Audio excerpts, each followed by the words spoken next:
やっぱ自分だけではできない力っていうのがありますよね。こう人間だけではね。愛に助けてもらってこうお手伝いしてもらって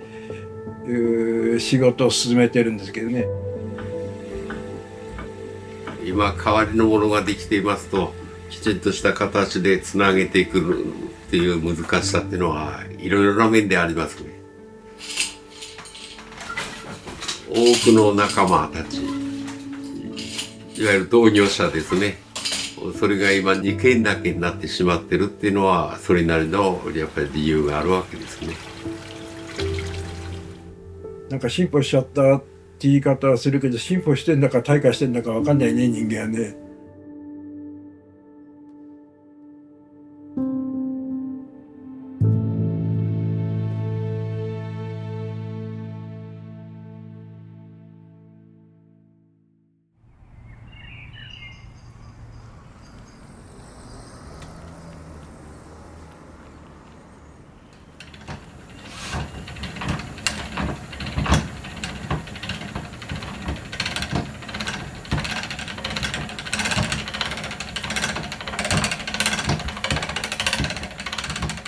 私は日下田忠と申します。今84歳になりました。それで私の仕事は香屋と申します。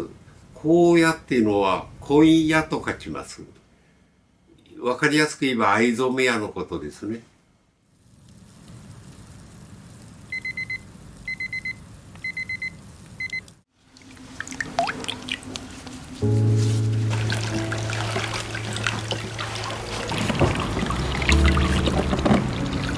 昔から藍染めを中心にして自然が持っている力っていうのかな、染めの染料としての力を探し出して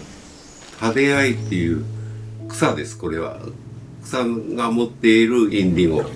青く染まる成分を利用したのが青色を染める藍染め。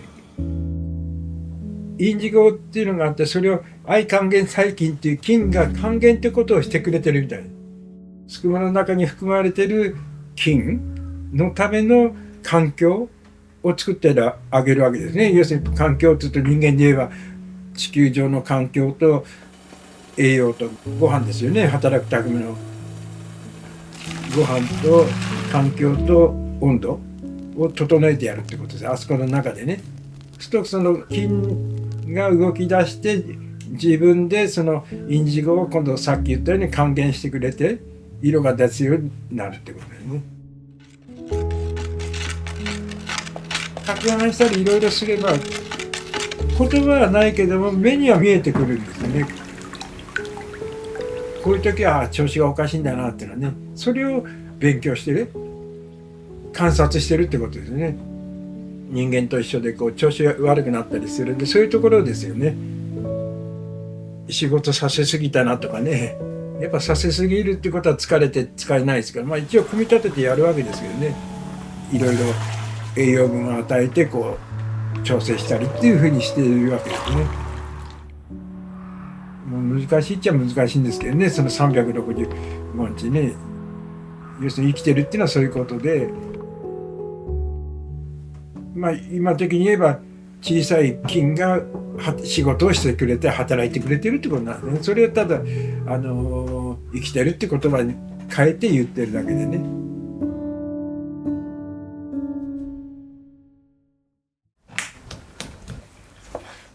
天然染料だからこう 100% いい染料だとは思わないですね。やっぱマイナスがあるんでプラスにするためにこう昔の人は技術を探って江戸時代、明治、大正、昭和まで来たんだと思うんですよね。だから品物的には江戸時代が一番すごいですよ。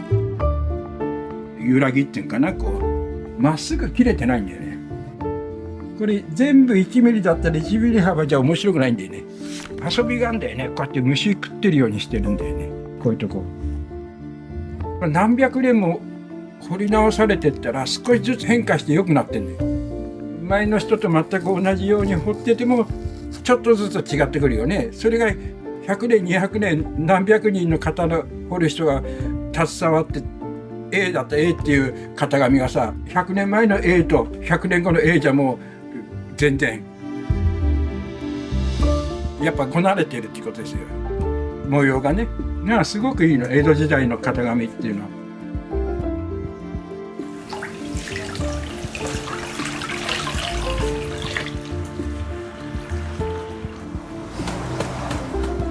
染めっていうのは大体一般的に糸を染めたり、白い布のそこにいろいろな技法で文様を染め出すということですよね、染め物っていうのは。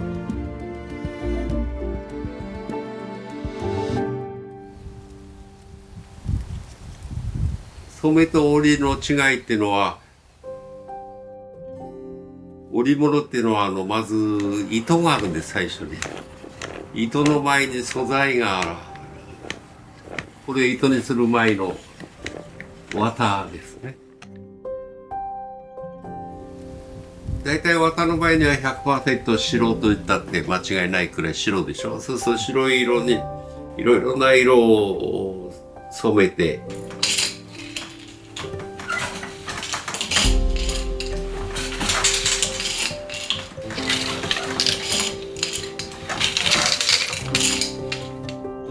縦糸がかかって、その縦糸の間を横糸が通って初めて布が出来上がるっていう、そういう染めに比べると少し根源的なところがあるのかなっていうような気がして。組織織りって言いまして、模様を出す織り方で図面を見ながらエレクトーンとかピアノのと一緒で全部頭に入れて織る人もいるし、それによって織り上げる速さ全部変わります。私らはその素材感っていうのかな、何から糸にしてやるか、その素材ですね、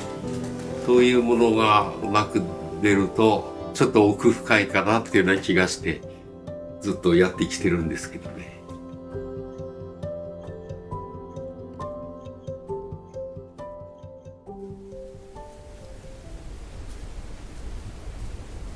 敗戦の時にはいくつだったろう、5、6歳の頃かな。太平洋戦争ってありましたよね。その頃戦争のために日本中どこもそうなんですけど、繊維が非常に不足したんです。それでこの辺の田舎では結局昔の生活っていうかなに戻ったところがありまして、糸車、もうこれもどこの家庭にもあります。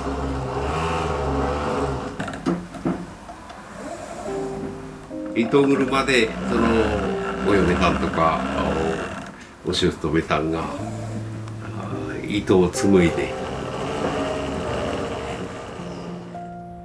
染めることはちょっと素人ではできないんで、そういう時にここがあったわけです。こうやって染め上がったものをまたお客さんは持ち帰って、こういう機織り機にかけて布を織って、それを家族の衣料にしたんですよ。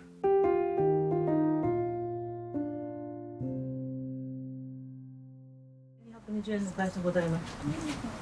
ありがとうございました。江戸時代が藍染めっていうのは盛んで、日本人の衣料の8割ぐらいは藍で染められるようになって、藍染め屋が日本全土どこの村にも町にも誕生したという。栃木県の中では百数十軒その藍染めや香屋があったろうと言われてるんですけど、今そういう形で残ってるのは残念ながら2軒になってしまいまして、でそのうちの1軒がここなんですけど、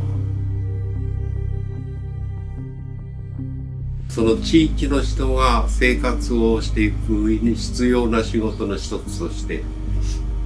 存在したわけないと困る仕事だったんですけど、じゃあ今なぜなくなってしまったかというと、お分かりのように、大雑把な言い方すれば産業革命でしょうかね。機械が物を大量に作る時代になりましたものですから、今はもう100% 科学者によって作り出された化学染料で染められる時代になりましたんで、その百数十年前まではそれがなかったんです。160年ぐらいになるかな、今年は。私よく言うのはね、結局ね、人が作った色でも地球から生まれてるんでしょって。結局は地球なんだよね、全部がね。ただそれを人間が加工してるだけ。それが木かエネルギーとかね、石油か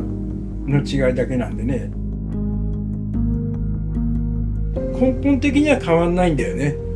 ただ人間が作ってるんで加工してるんで、その分クリアな部分とかね、いろいろあるみたいだけどね、そういうとこね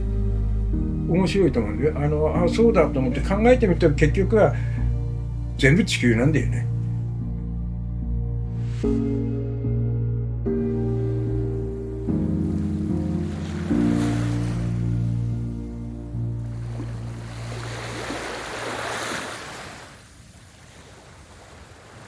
捨てるのが大変な時代だからさ。昔は買うのは大変だったんだけど、今捨てるのが大変だからな。ある時期からこういくらでも買えるようになっちゃうと、買った捨てからゴミが多くなってきちゃったわけでしょ。そういうじゃ再生可能じゃなくても長く使うってことが大事なんで、このバケツなんていうのを取ってつけて使ってるけど、これだってもう何十年も使ってるの捨てへん。だからそういう意味である程度いいものを買って長く使った方が結局はどっちにとってもいいってことだよね。自分にとってもいいし、環境にとってもいいと。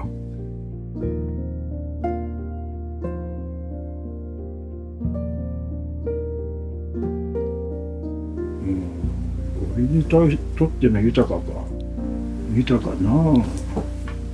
考えることなんかな。逆に言えばお金がないことが豊かなのかもしれないね。考えられることだよね。アイデアとか思考が出てくるわけじゃん。あると工夫しないよ。買っちゃえばいいんだもん。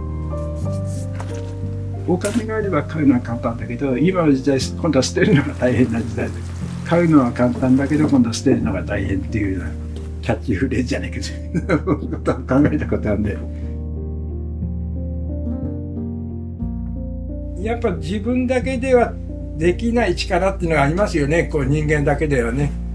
愛に助けてもらってお手伝いしてもらって仕事を進めてるんですけどね。人間は人間の都合でね、何も喋ってねって思ってるだけで、もしかしたら喋ってるかもしれないよね。木でも多分電極つけて切ろうとしたら周波数が変わってなんてね、ようなことをやってた人がいたから、もしかしたら分かってる部分もあるのかもしれないですよね。愛も分かってる部分があるかもしれないしね。何百万年も前だったら会話ができてたかもしれないよ。もしかしたらね。なんか進歩しちゃったって言い方はするけど、進歩してんだか退化してんだか分かんないね、人間はね。でもためにふっと思うんだよ。本当に進歩なんだかって言ったら本当に進歩じゃないかもしれないななんて思うこともまあまああるよね。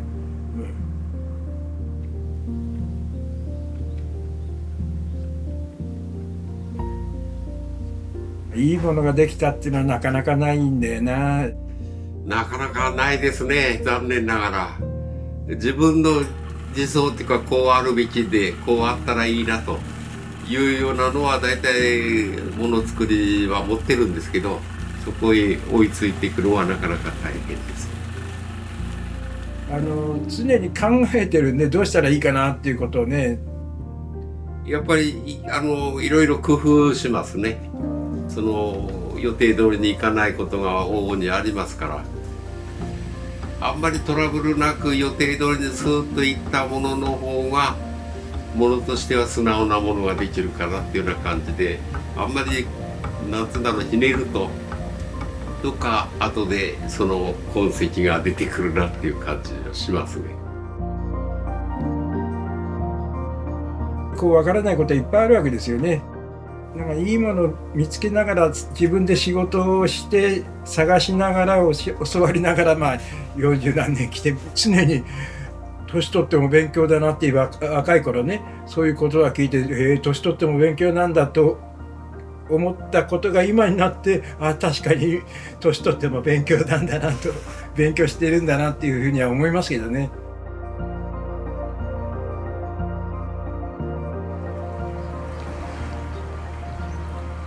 意外になんていうんだろう、流れに任せてるみたいなところがありましてね。ただ間違いないのは多くの仲間たち、いわゆる同業者ですね、荒野の誰々ちゃんっていうのが栃木県にも一時期は百数十年いたということ、それが今2件だけになってしまってるっていうのはそれなりのやっぱり理由があるわけですね。ただ若い人がね、自分の作品作りということに愛を使うっていう考えがだいぶここのとこ浸透してきてますんでね、そういう方に期待するほかないかな。自分は自分で、他の人には言いませんけど、ある理想は持ってるんですけどね、なかなかそこに追いつけないのが現実かな。まだまだ少しでもいいものができるわけだという思いはありますからね。